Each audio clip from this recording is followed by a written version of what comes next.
নমস্কার, আমার চ্যানেলে তোমাদের সবাইকে স্বাগত। আজকের কাহিনী কেদারনাথে মরশুমের শেষ যাত্রী হিমানন্দ হিমাংশু। মাকে তীর্থ করাতে নিয়ে যাব হরিদ্বার। 14ই অক্টোবর দুন এক্সপ্রেসে উঠব হাওড়া থেকে। মনে মনে কেদারনাথ দর্শনের ইচ্ছা প্রবল হয়ে উঠল। ছুটলাম ব্র্যামন রোডে উত্তরপ্রদেশ পর্যটনের অফিসে।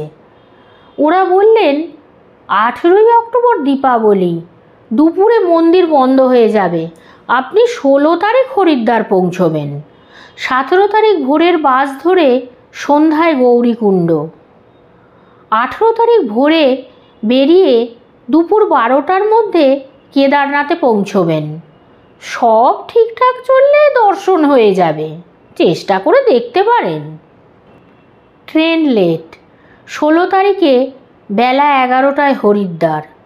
বড় রাস্তার ওপারেই গুজরানওয়ালা ধর্মশালায় সুন্দর বড় ঘর। আমাদের বৃদ্ধ বৃদ্ধার দল। কনিষ্ঠ আমার ছোট বোন, তারও 50 ছুঁই ছুঁই। আমার বয়স 56। স্নান খাওয়া সেরেই মার কাছে 3 দিনের ছুটি চাইলাম। তড়িঘড়ি বাস আড্ডায় এলাম। রাত পোহালে ভোরের একটা বাস আমাকে ধরতেই হবে, কিন্তু খবর শুনে হতাশ হয়ে পড়লাম। হরিদ্বার কিংবা ঋষিকেশ থেকে আগামীকাল কোনো সরকারি বাস গৌরীকুণ্ড যাবে না। প্রথম কারণ, শেষ দিনের জন্য যাত্রী নেই, তাছাড়া দেশ জুড়ে ডিজেলের প্রচণ্ড অভাব। এমনিতেই বাস বসে গেছে।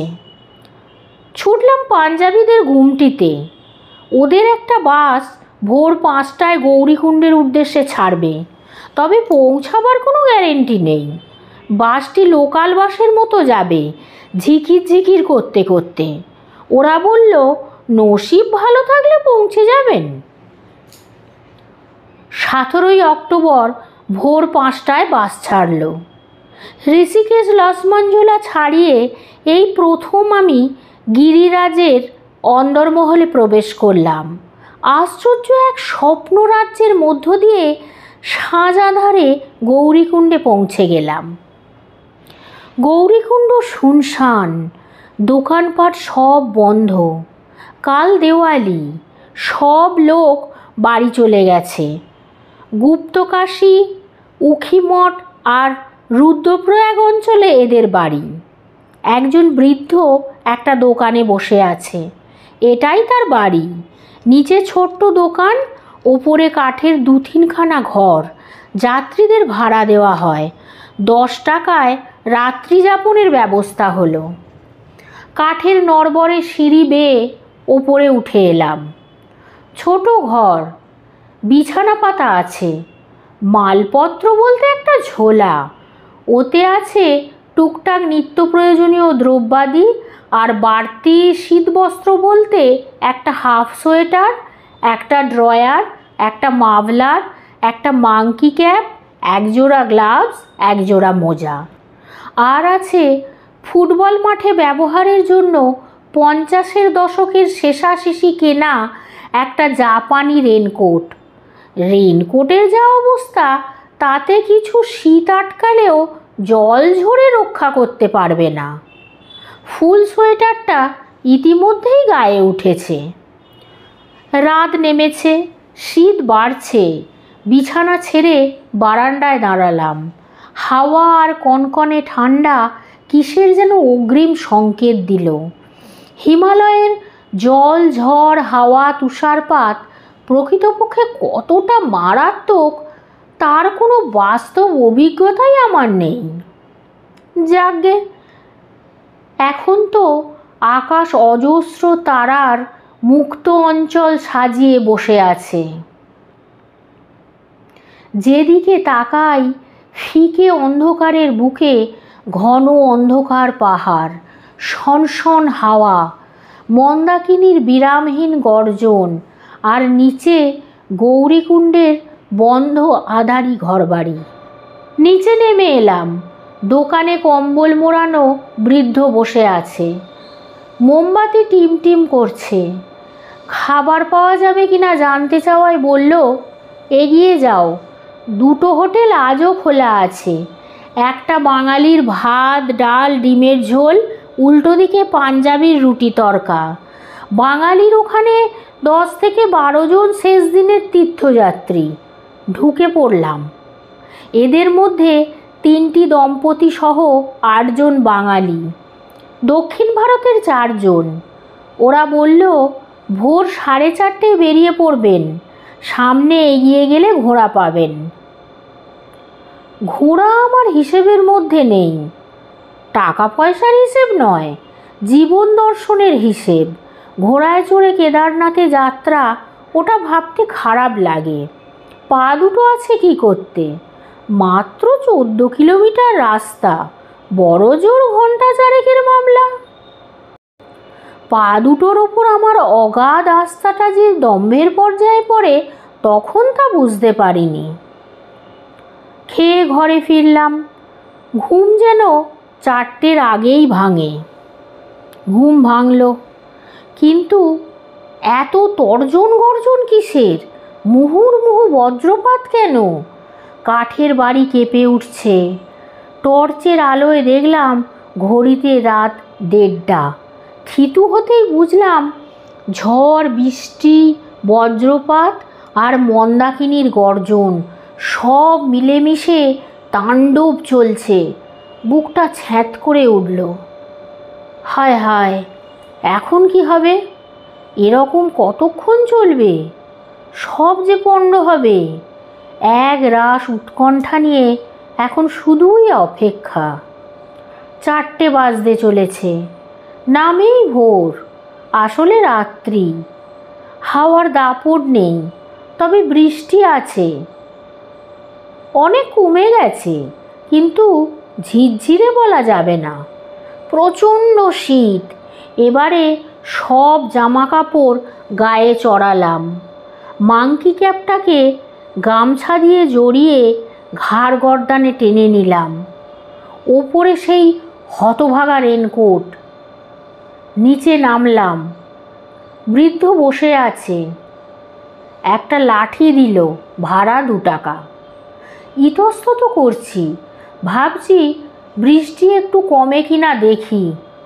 বৃদ্ধ বলল, বেরিয়ে পড়ো, মন্দির 12টায় বন্ধ হবে। জয় বাবা কেদারনাথজি। অনিচ্ছা সত্ত্বেও বৃদ্ধের উপদেশে লাঠিটা নিলাম। লাঠি মানে পরনির্ভরতা। অন্যের বলে চলবো কেন? কিন্তু পরনির্ভরতা আর পরম নির্ভরতা দুটো আলাদা ব্যাপার। লাঠি আমাকে পর আর পরমের পার্থক্য কি তা উত্তম রূপে শিক্ষা দিয়েছিল। হিমালয়ের পথে সেই যে লাঠি ধরেছি, আজও তা ছাড়িনি। 4:30 রাস্তায় নেমেছি। বৃষ্টি কমে প্রায় ঝিরঝিরে। এখনো বাতাস আছে কনকনে। রাস্তা একটাই, ডাইনে বাঁয়ে সব নিঝুম, শুধু মন্দাকিনীর গর্জন। একটু নিচেই আস্তাবল। 15 থেকে 20টা ঘোড়া এখনো আছে। আমাকে দেখে সব একযোগে ছেঁকে ধরল। কোনো রকমে তাদের প্রত্যাখ্যান করে এগিয়ে চললাম। হালকা চড়াই, 1 কিলোমিটারের মতো এসেছি। আর চলতে পারছি না, হাঁপ ধরে গেছে। বসে পড়লাম। চোখে পড়ল লেখা আছে উচ্চতা 5500 ফুট। চকিতে মনে পড়ল কেদারনাথের উচ্চতা 11,000 ফুটের ওপর। তার মানে প্রায় 6,000 ফুট চড়াই ভাঙতে হবে। বাকি 13 কিলোমিটার রাস্তায়। সামান্য চড়াই পথে মাত্র 1 কিলোমিটারের মতো হেঁটে হাঁপাচ্ছি। সময় লেগেছে আধ ঘন্টার ওপর। 12টার মধ্যে মন্দির বন্ধ হবে। আমার বাস্তব বোধ ফিরে এলো। ঘোড়া নিতেই হবে। তড়াক করে উঠে পড়লাম। ফিরে আস্তাবলে যেতে হবে। দেখি দুটো খালি ঘোড়া নিয়ে একটা ছেলে হাসছে। বলল, জলদি উঠে পড়ুন বাবুজি। क्रिया कितना? आपका खुशी। ঘোড়ায় উঠে বসলাম। বাবা কেদারনাথ ক্ষমা করো। খালি ঘোড়া দুটো নিয়ে तू इधर कहाँ जाता है? কাল দুজন যাত্রীকে কেদারনাথে রেখে এসেছি, আজ তাদের আনতে যাচ্ছি। পয়সা অ্যাডভান্স কর চুকা। ছেলেটির কাছেই খবর পেলাম মহিলা পুরুষ মিলে মোট 15 জন যাত্রী ঘোড়া নিয়ে বেরিয়ে গেছে। এবছর কেদার দর্শনের এরাই শেষ যাত্রী। পরের বছর অক্ষয় তৃতীয়ার দিন আবার মন্দির খোলা হবে। সবই তো বুঝলাম, কিন্তু এদিকে যে বৃষ্টিতে, হাওয়াতে আর শীতে বিপর্যস্ত অবস্থা। রেনকোটের গর্দান ভেদ করে জল চুঁইয়ে মেরুদণ্ডে নামছে। হাত দুটো দিয়ে গদির সামনের রিংটাকে চেপে ধরে আছি, মনে হচ্ছে জমে গেছে। এদিকে নিচে তাকালেই আতঙ্কজনক অবস্থা। আগে চলেছে আমার ঘোড়া, তারপর খালি ঘোড়া, তার পিছনে ঘোড়াওয়ালা। একেবারে খাদের কিনার ঘেঁষে চলছে ঘোড়া। রামবাড়া এসে গেল। ঘোড়া থেকে নামলাম। পাশেই একটা চটি, এখানে নাস্তা করতে হবে। দেখি সেই 15 জন যাত্রী নাস্তা শেষ করে যাত্রার তোড়জোড় করছে। আমাকে দেখে হৈ হৈ করে উঠল, দাদা তাড়াতাড়ি ব্রেকফাস্ট সারুন, অবস্থা খুব খারাপ। সে তো হাড়ে হাড়ে টের পাচ্ছি ভাই, তা তোমরা এগিয়ে যাও, আমি আসছি। এগোবেন কি মশাই? আপনি কি চোখ বুজে আছেন? সামনের দিকে দেখুন, তুষারপাত হচ্ছে। আমরা ফিরে যাচ্ছি, এ যাত্রায় কেদার দর্শন ভাগ্যে নেই। আমি যেন সম্বিত ফিরে পেলাম। সামনের দিকে তাকিয়ে বিস্ময়ে বিহ্বল হয়ে গেলাম। সারা রাস্তায় এই চটি পর্যন্ত ঝিরঝিরে বৃষ্টি। এখন দেখছি 100 গজের পর থেকেই বৃষ্টিতে আর জল নেই, আছে তুষার। ফুলঝুরির মতো আকাশ থেকে পড়ছে। গাছপালা, পাহাড়, রাস্তা সব তুষার বৃষ্টিতে স্নান করছে।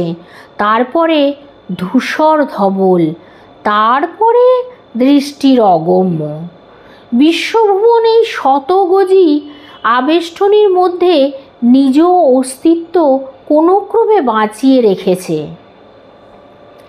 তুষারপাত ব্যাপারটা বইতে পড়েছি, সিনেমাতেও দেখেছি, আজ নিজে তার মুখোমুখি। এখন কি হবে? ঘোড়াওয়ালা ছেলেটির চোখে চোখ রেখে তাকালাম। বাবুজি ডরো মত, ঠিক চলে যাব, দর্শন জরুর হোগা। এক লহমায় মন ঠিক করে ফেললাম। যাত্রীদের বললাম, আমি ফিরে যাব না, আপনারা যা ভালো বোঝেন করুন, আমার ভাগ্যে যা আছে ঘটুক। প্রায় সবাই হৈ হৈ করে উঠল। মহিলাদের মধ্যে একজন তাগাদা লাগাচ্ছেন, শিগগির চলো, এরপরে হয়তো আর ফিরতেও পারবো না। কী সব বলতে বলতে ওরা একে একে চলে গেলেন। পড়ে রইল এক রাস নিস্তবতাকে ঘিরে মন্দাকিনীর গর্জন আর স্বর্গ থেকে নেমে আসা শত কোটি শ্বেত পুষ্পের নিবিড় বর্ষণ। ততক্ষণে গনগনে উনুনের পাশে বসে পড়েছি। দোকানে এখন আমরা 4 জন। দোকানের বৃদ্ধ মালিক, তার পুত্র, আমি এবং ঘোড়াওয়ালা ছেলেটি আর ঘোড়া দুটো। জলখাবার আলু পরোটা, ঘোড়াদের জন্য চানা। আর যাত্রী নেই। বুড়ো চায়ের বদলে আমাকে দুধ দিল। পোশাক আশাক সেঁকে নিলাম, শরীর তেতে উঠল। এবারে রেনকোটের ঘাড়ে গামছাটাকে ভালো করে বেঁধে নিলাম, দাম চুকিয়ে উঠে পড়লাম। বেটা, তুমি জরুর দর্শন পাবে, হিম্মত রাখো বেটা, কেদারজি অবশ্যই কৃপা করবেন। মনে হলো বৃদ্ধ চটিওয়ালা আমাকে দৈববাণী শোনালো। ঘোড়ায় উঠে বসলাম। চলো পঙ্খিরাজ কা বেটে, এখন থেকে এ যান কেদারজির হাতে আর তোর পায়ের খুঁড়ে। অতটা জুড়ে রামবাড়া, কিন্তু মাত্র 2টি চটি খোলা, শুনশান নির্জন। রামবাড়া মানে কেদার পথের অর্ধেক। প্রথমার্ধ কেটেছে প্রায় চোখ বুজে, দ্বিতীয় অর্ধ শুরু হলো চোখ খোলা রেখে। একে বেঁকে সব দুরন্ত চড়াই উদরে দিচ্ছে ঘোড়া। যত এগোচ্ছি তুষার ফুলঝুরির বর্ষণ ক্রমশ নিবিড় হচ্ছে। 50 থেকে 60 গজ পর্যন্ত আবঝা ঝাপসা দেখতে পাচ্ছি। দেখছি পাহাড়ের পাদদেশে গাছপালা আর রাস্তায় তুষারের আবরণ। আমার রেনকোট, জুতো, ঘোড়ার কেশর সব তুষারাবৃত। ঝেড়ে ফেলা হচ্ছে, পর মুহূর্তে জেকে সেই রাস্তায় তুষার জমে উঠছে। ঘোড়ার খুর উপচে সেই তুষারের আবরণ গভীর থেকে গভীরতর হচ্ছে। এখন ছেলেটি ঘোড়ার লাগাম ধরে সবার আগে চলছে। চড়াই ভাঙার সময় মাঝে মধ্যেই কোনো একটা পা পিছলে যাচ্ছে। ভয়ে কিংবা বিরক্তিতে অথবা শীতের অসহ্য কামড়ে দুটো ঘোড়াই হঠাৎ হঠাৎ চি করে উঠছে। ছেলেটি বলছে, হুশ, বলছে, ঘাবড়াইয়ে মাত বাবুজি, কিন্তু আমি যে শরীরটাকেই ম্যানেজ করতে পারছি না, সার নেই, মাঝে মধ্যেই পড়ে যাওয়ার উপক্রম করছে। আব চড়াই খতম হো চুকা, দেও দেখনি আগায়া। আবহাওয়া পরিষ্কার থাকলে এখান থেকে কেদার শৃঙ্গ মন্দির আর জনপদ দেখা যায়, দেবস্থান দেখা যায়, তাই নাম দেও দেখনি। মোড়ের মাথায় সর্বোচ্চ স্থানে দাঁড়িয়ে ছেলেটা আর ঘোড়া দুটো কিছুক্ষণ বিশ্রাম নিল। জানলাম এখান থেকে কিছুটা উদরাই, তারপরে সমতল পথে 3 কিলোমিটারের মতো। ডরো মাত বাবুজি, সবই তো বুঝলাম। এদিকে ঘোড়ার পিঠে বসেই আমি কুঁকড়ে অর্ধেক হয়ে আছি। তোর তো বেটা হাঁটুর নিচের প্রায় অর্ধেকই তুষারে ঢুকে যাচ্ছে। কোনো রকমে যদি বা পৌঁছতে পারিস, ওই দুজন যারা তোর ঘোড়া ভাড়া করে রেখেছে তারা কি আর এই অবস্থায় ফিরবে? ফিরলেও এই ঘোড়া দুটো আর তুই এই দুর্যোগ, এই বরফ ঠেঙিয়ে আসবি কি করে? দেখতে দেখতে উদরাই পথে সমতলে নেমে এলাম। দুরন্ত চড়াই অতিক্রম করে শ্রান্ত যাত্রীরা এই সমতল পথে স্বতঃস্ফূর্ত আবেগে কেদারজির জয়ধ্বনিতে মুখরিত করে দ্রুত এগিয়ে চলল। পরবর্তীকালে আমি 3 বার কেদার দর্শনে এসেছি। এই সমতল অঞ্চলটার মধ্য দিয়ে ঠিক রাস্তা যাকে বলে তা ছিল না। এবড়ো খেবড়ো পাথর অগোছালোভাবে পাতা ছিল, স্যাঁতস্যাঁতে ভেজা, কোথাও জল গড়িয়ে চলছে। এই রকম ধরনের একটা রাস্তার মতো নিশানা সেই দেবস্থানের দোরগোড়ায় মন্দাকিনীর উপর জোড়া ব্রিজ পর্যন্ত। শেষবার 2000-এর অক্টোবরে দেখেছি সুন্দর রাস্তা হয়েছে। আমি তখন ঘোড়ার পিঠে দেও দেখনি অতিক্রম করে সমতলে নেমেছি। তুষারপাত বেড়েছে, ঘোড়ার পা আরও ডুবছে, কিন্তু বুঝতে পারছি নিচে সমতল ভূমি। ছেলেটি ঘোড়ায় উঠে পড়ল, ভরসা দিল, বাবুজি আরাম করো, আব মন্দির নজদিক হ্যায়। কোথায় মন্দির? চতুর্দিকে বিশ্ব চরাচর তুষার পিঞ্জরে আবদ্ধ। কপালে সুখ নেই। দেবকে পেতে হলে আমাকে যে সব দিতে হবে, আর কবে বুঝব? কেদারনাথজি চরম পরীক্ষায় ফেলে দিলেন। হঠাৎ একেবারে সামনে দেখি তুষার আচ্ছাদিত মনুষ্যাকার দুই প্রেত মূর্তি। লাঠি ঠুকে বরফ ভেঙে এক পা দুই পা করে এগিয়ে এসে আমার ঘোড়ার সামনে দাঁড়িয়ে গেল। ঘোড়াওয়ালা ছোকরা পিছনের ঘোড়া থেকে এক লাফে নেমে ওই দুই মূর্তির কাছে হাত জোড় করে বলল, গলতি হয়ে গিয়া সাব, মৌসুম খুব খারাপ, দেরি হয়ে গেছে, মাফি মাংতা হু। যা বুঝলাম, ওই দুই ব্যক্তি ঘোড়া দুটি আগাম টাকা দিয়ে বুক করে রেখেছিল। এদিকে দুর্যোগ আর ঘোড়া আসতে দেরি হচ্ছে দেখে ধৈর্য রাখতে পারেনি। তুষার বৃষ্টির মধ্যেই কেদারনাথের আশ্রয় ত্যাগ করে নেমে এসেছে। আমার পক্ষে ব্যাপারটা হলো যেন সাক্ষাৎ দুই যমদূত নেমে এসেছে। ছোকরা আমাকে ঘোড়া থেকে তৎক্ষণাৎ নামিয়ে দিল। দুই মূর্তি ঘোড়া দুটিতে উঠে পড়ল। এত ঝামেলার মধ্যেও ছোকরা কিন্তু টাকার ব্যাপারটা ভোলেনি। বললে, বাবুজি পয়সা দিজিয়ে। হাত অসাড়, হিপ পকেট থেকে মানি ব্যাগ বার করার ক্ষমতা নেই। ইশারা করতেই ছোকরা পকেট থেকে ব্যাগ বার করে 50 টাকা নিয়ে ওটা আবার পকেটে ঢুকিয়ে দিল। ঘোড়ার মুখ দুটো উল্টো দিকে ঘুরে গেল। কদম বাড়ালো। নমস্তে বাবুজি, मंदिर नज़दीक है, करीब 1 মাইল होगा। ধীরে ধীরে ওরা সর্বগ্রাসী তুষার পিঞ্জরে অদৃশ্য হয়ে গেল। এরপরে আর কোনো দিন হিমালয় পথে আমি অশ্বের ভরসা করিনি। পদযুগলই আমাকে ধন্য করেছে। হতাশার ঘোর কাটতেই আমি সম্বিত ফিরে পেলাম। এ আমি কোথায় দাঁড়িয়ে আছি? হাঁটুর নিচের অর্ধেক পা ডুবে আছে বরফে। কোথায় কেদারনাথ? কোথায় তার মন্দির?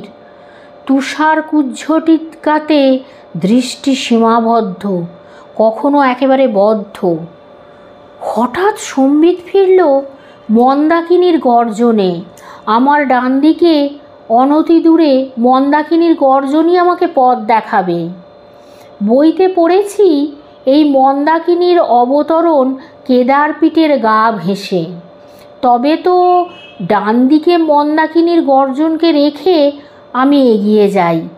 যত ধীরে হোক, 1 লাঠি 2 লাঠি এমনি করে বরফ ঠুকে ঠুকে 1 পা 2 পা করে অনেক পা এগোবো। 1 মাইল দূরত্ব যত দীর্ঘই হোক, আমি পারবো। জয় বাবা কেদারনাথ। লাঠি বাড়িয়ে দিলাম। পদে পদে আশঙ্কা। কোথায় খানা, কোথায় খন্দ কে জানে? লাঠি জানে। লাঠি ঠুকছি আর পা রাখছি। দেহ বিধ্বস্ত, কিন্তু মন জাগ্রত একাগ্র। চৈরিবেতি চৈরিবেতি। কত যে কাল কাটল জানি না, কত যে মৃত্যু পরাজিত হলো গুনিনি। শুধু শুনেছি চৈরিবেতি। আগে বারো। সামনেই নিচে এবং তার একটু ওপরে দুটো ব্রিজ নিচে মন্দাকিনী। নিচের ব্রিজ দিয়ে ওপারে গেলাম। একটু চড়াই পথে বাঁদিকে সোপান শ্রেণী, তুষারাবৃত। জনমনীষী নেই, শুধু একটানা তুষারপাত। উপরে আবছা ঘরবাড়ি। সোপান শ্রেণীতে পা রাখলাম। 1 পা 2 পা, আর উঠতে পারছি না। পা দুটো চরম বিদ্রোহ ঘোষণা করেছে। হৃৎপিণ্ড থেমে যাবে মনে হচ্ছে। চক্ষু তুষার ঝাপটায় বন্ধ হয়ে যাচ্ছে। ওখানেই শুয়ে পড়লাম। খুব অস্পষ্ট মনে হলো কারা যেন আমাকে তুলে নিল। তারপর চেতনায় ফিরে এসে দেখি একটা ঘর, দুটো সিঙ্গেল খাট, মাঝে একটু ফাঁক, তাতে বসানো আগুনে উনুন। আমাকে সেঁক দেওয়া হচ্ছে, গোটা দেহটা ওই তাপ শুষে নিচ্ছে। পেস্তা, বাদাম আরও সব কী দেওয়া উত্তপ্ত পানীয় চামচ দিয়ে গলাধঃকরণ করালো। আমি উঠে বসলাম, ওই রকম 2 গ্লাস পানীয় খেলাম। এটা মহারাষ্ট্র অতিথি নিবাস। দুজনে আমাকে এখানে এনে তুলেছে। একজন বললেন, মন্দির বন্ধ হওয়ার সময় হচ্ছে, দর্শন করার ইচ্ছা থাকলে এক্ষুনি যেতে হবে, নইলে পরের বছর সেই অক্ষয় তৃতীয়ায়। চৌকিতে বিছানা ছেড়ে বেরিয়ে এলাম। তুষার ঠেঙাতে ঠেঙাতে গলিপথের প্রান্তদেশে কেদারজির বাড়ি, সেই বিখ্যাত মন্দির। বাইরে কেউ নেই, একটি মাত্র দোকান তখনও খোলা। পুজোর ডালি হাতে নিলাম, সিঁড়ি বেয়ে ওপরে উঠলাম। নন্দীজিকে হাসি মুখে নমস্কার জানালাম। ভারী দরজা তখনও খোলা। অন্দরে প্রবেশ, সৌরভে মম। 3 জন পূজারী, ঘৃত প্রদীপ প্রজ্বলিত, কোনো বাধা নেই। শিবজিকে জড়িয়ে ধরলাম। তারপর আর বহির্জগতের কথা কিচ্ছু জানি না। যখন জানলাম তখন বুঝলাম পূজারী 3 জন চুপ করে বসে আছেন। তাদের নমস্কার করে বাইরে এলাম। পাক্কা আধ ঘন্টা শিবজিকে ছাড়িনি।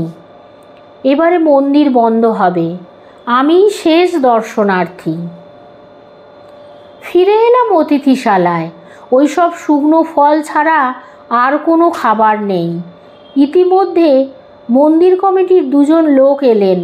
কোথা থেকে এসেছি, কেমন করে এসেছি, কারা সঙ্গে ছিলেন, এখন কি করবেন ইত্যাদিকার এক রাশ প্রশ্ন। আমি সংক্ষেপে সব জানালাম। বললাম, বাইরে আকাশ ভেঙে পড়ছে, 2-1 দিন এখানে থেকে যাওয়া ছাড়া তো অন্য উপায় দেখছি না। ওরা শুনলেন, তারপর বললেন, আবহাওয়ার উন্নতির সম্ভাবনা নেই, বরং আরও খারাপ হওয়ার আশঙ্কা আছে। আজকে গৌরীকুণ্ড আর কাল সন্ধ্যায় হরিদ্বারে না ফিরতে পারলে তার পরিণাম কী হবে ভেবেছেন? যারা রামবাড়া পর্যন্ত এসে ভয়ে ফিরে গেছে, তারা হরিদ্বারে রটিয়ে দেবে একটা উন্মাদ তুষারপাতকে অগ্রাহ্য করে কেদারনাথের পথে চলে গেছে। কাল হরিদ্বারে না ফিরলে ধরে নেওয়া হবে আপনি আর নেই। আপনি তুষার সমাধি হয়ে গেছেন। আপনি উন্মাদ কিনা সে বিচারে যাব না, কিন্তু আপনার মা দাদা আপনার শোকে অবশ্যই উন্মাদ হয়ে যাবে। শরীরে थोड़ा सा तागिद है कि नहीं? आपको वापस जाना जरूरी है, सोचिए। তাই তো, এভাবে তো ভাবিনি। পরিস্থিতিটা প্রাঞ্জল হয়ে গেল। মায়ের আকুল প্রতীক্ষা, দাদার উদ্বেগ, মানসিক অবস্থা আমার চিত্তপটে উদিত হওয়া মাত্র 7-5 না ভেবে রেনকোটটা গায়ে চাপিয়ে গামছাটা গলায় বেঁধে অন্ধের যষ্টিটা হাতে নিয়ে বেরিয়ে গেলাম। ফিরতে আমাকে হবেই।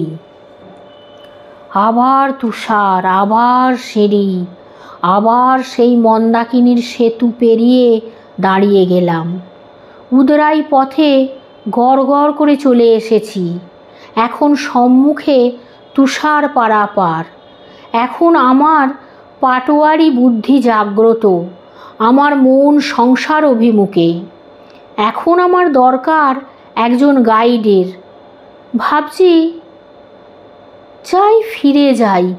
টাকা পয়সা দিয়ে একজন লোক যদি গাইড হিসাবে পাই, ওই সব লোক যারা গেস্ট হাউসে আর মন্দির কমিটিতে আছে তাদের ধরলে নিশ্চয়ই পাবো। ভাবছি, হঠাৎ দেখি একটা কুকুর আমার পাশ কাটিয়ে 3 থেকে 4 হাত এগিয়ে দাঁড়িয়ে গেল। ইয়া মোটা মাথা, মিশকালো নাদুস চেহারা। দাঁড়িয়ে গেল কেন? দেখি ঘাড় ফিরিয়ে আমার দিকে বারে বারে তাকাচ্ছে, লেজটা নাড়ছে, এক পা দু পা এগিয়ে যাচ্ছে, আবার দাঁড়িয়ে তাকাচ্ছে, লেজ নাড়ছে। তিনবারের বার আমি চকিতে বুঝে নিলাম ও আমাকে বলছে আমাকে অনুসরণ করো। ক্ষণিকের দ্বিধা, তারপর এগিয়ে গেলাম, ওর পিছু ধরলাম। কুকুরটা এগোয়, আবার পিছু তাকায়। আমি ওর পদক্ষেপে পথের নিশানা পাচ্ছি, ওর পায়ের চিহ্নে পা রাখছি। চমৎকার ব্যাপার, বিনে খরচার গাইড। তত্তর করে এগোচ্ছি। দেখতে দেখতে দেও দেখনি ছেড়ে গেলাম। সেই প্রাণঘাতী ভয়ঙ্কর চড়াই এখন সুখপ্রদ উতরাই। দ্রুত হাঁটছি, শরীরে রক্ত সঞ্চালন হচ্ছে। এখন ঘোড়া নির্ভর অচল পদার্থ নই। এখন আমি নিজ পদমর্যাদায় অধিষ্ঠিত আত্মবিশ্বাসী একজন মানুষ। সামনে আমার নিজস্ব গাইড। কুকুরটাকে যে খেতে দেব সেই উপায়ও নেই। আমার তো হরিমটর অবস্থা, কোনো দোকানও নেই। কে জানে রামবাড়ায় সেই চটি খোলা পাবো কি না। ওদের তো গুপ্তকাশিতে চলে যাওয়ার কথা। আজ ওদের ঘরে ঘরে দীপাবলি। আর বেশি দূর নয়, আগে তো রামবাড়া পৌঁছই। তুষারপাতে ক্লান্তির লক্ষণ দেখা যাচ্ছে। ঘনত্ব ক্রমশ কমছে। অবিশ্রাম ধারাপাতের বিরাম নেওয়ার মতিগতিও লক্ষ্য করা যাচ্ছে। অবশেষে তুষারপাত বন্ধ। ঝিরঝিরে বৃষ্টি। দৃষ্টি ফিরে পেলাম। রামবাড়া এসে গেলাম। আরে, দোকানের ঝাঁপ এখনো খোলা। বিশ্রাম নেব, আর যদি কিছু পাই নিজেও খাবো, কুকুরটাকেও পেট ভরে খাওয়াবো। অনেক পয়সা আর ঝঞ্ঝট বাঁচিয়ে দিল। দোকানের একেবারে সামনে এসেছি। কুকুরটা দাঁড়িয়ে গেল, ঘুরে একবার আমার দিকে তাকালো। আমি জিভ দিয়ে চু চু শব্দ করে আশ্বাস দিলাম নিশ্চয়ই খেতে দেব। সারমেয় প্রবর প্রথমে গুটিসুটি, তারপরে এক দৌড়ে উল্টো দিকের পাহাড়ের গা বেয়ে তড়িৎ গতিতে উঠে ঘন শ্যামল বনানীর মধ্যে প্রবেশ করে নিমেষে উধাও হয়ে গেল। আমি হতভম্ব হয়ে দোকানে ঢুকলাম। দেখি বৃদ্ধ আর তার পুত্র সব সামান টামান গোছগাছ করে বসে আছে। দর্শন হয়েছে শুনে বৃদ্ধ খুব খুশি। পুত্রটি ইতিমধ্যেই বস্তা খুলে আটা নিয়ে চাপাটি বানিয়ে উনুনের শেষ আগুন উস্কে দিল। দুধ আর অরড় ডাল গরম করা হলো। পরম স্নেহে বৃদ্ধ আমাকে খাবার হাতে ধরিয়ে দিল। কুকুরটার জন্য এবার সত্যিই মন খারাপ লাগছে। এত খাটলো, কিছুই দিতে পারলাম না। বৃদ্ধকে সব বললাম। উনি হেসে বললেন, বাবুজি, কেদারজিকে দেখার জন্য প্রাণটা বাজি রেখেছিলে, আর তিনি তোমাকে দেখবেন না? ऐसा कभी होता नहीं। আমাদের কেদারজি बहुत ऊंचाई, बहुत महान। बाबूजी, वो कोई मामूली कुत्ता नहीं, वो खुद केदारजी का भैरव। आपका देखभाल करने के लिए खुद केदारजी ने भेजा। ওর কাজ শেষ, ও যার তার কাছে ফিরে গেছে। আপনিও ধীরে ধীরে গৌরীকুণ্ডে আসুন, আমাদের কাজও শেষ। আপনার জন্যই অপেক্ষা করছিলাম। আমরা একটু তুরন্ত যাচ্ছি, বাস ধরতে হবে। আজকের কাহিনীটি এখানেই শেষ হলো। তোমরা সবাই দয়া করে আমার চ্যানেলকে লাইক, শেয়ার ও সাবস্ক্রাইব করবে। ধন্যবাদ।